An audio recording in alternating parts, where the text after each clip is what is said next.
آخر مرة اتكلمنا وعرفنا إيه هي الSWOT analysis.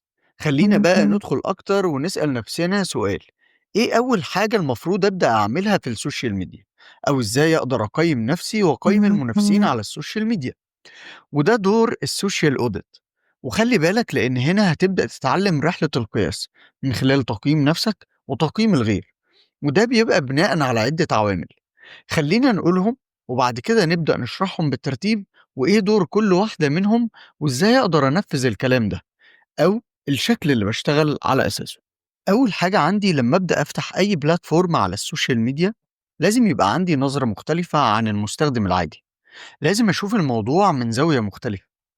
هنقول العوامل دلوقتي وبعد كده نبدأ نشوف إزاي نقدر نشوف ده بشكل مختلف وزوايا مختلفة. العوامل الأساسية عندي مكونة من 12 عنصر، وهم الاد لينك، فان بيز، الاباوت، البايو، واللينكس، والكول تو اكشن، والفوتوز او الكفر، والهاندلز، والبندد بوست، والورك اورز، والفريكوينسي اند تايمينج، والهايلايتس. اهم حاجه هنا انك لازم تبقى عارف ان العناصر دي انت المفروض هتبدا تجمعها من البلاتفورمز، سواء كانت تخص المنافسين او حتى لو كنت هتعمل ده لنفسك او لشركتك، وتضيف كل العناصر دي في جدول زي اللي هيظهر قدامك دلوقتي.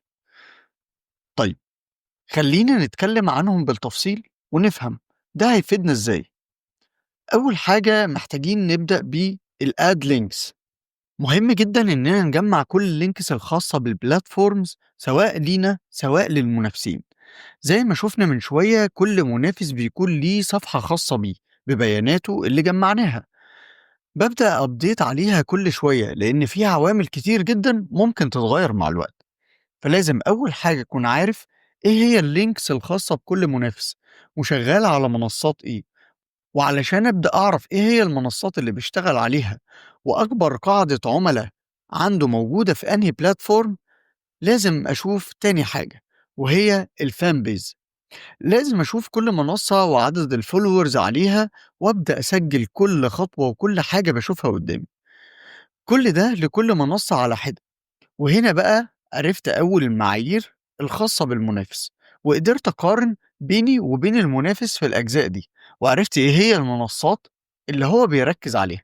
لكن هنا لازم يجيلي سؤال ضروري جدا: هل معنى إنه عنده 10,000 فولورز على البلاتفورم دي، ده معناه إن البلاتفورم دي أكتف وهو مستمر عليها بالفعل؟ ولا ممكن يكون ده كان بيحصل مثلا من سنة وبعدها أصبح متجه لبلاتفورم تانية بيركز عليها بشكل أكبر بكتير وشغال عليها بشكل أحسن؟ علشان أجاوبك لازم هنا أخدك معايا في جزء أدفانسد شوية، ونبدأ ندخل نحلل كل صفحة من الداخل بشكل أعمق، علشان يبقى عندنا رؤية أوضح بكتير. وهنا بقى يجي بقى دور باقي العناصر اللي اتكلمنا عنها. ولو وصلت بقى لحد هنا فأنا حابب أشكرك شكرا جزيلا، ومستنيكم الحلقة الجاية، وما تنسوش تكتبوا رأيكم في التعليقات. وشكرا جزيلا، سلام.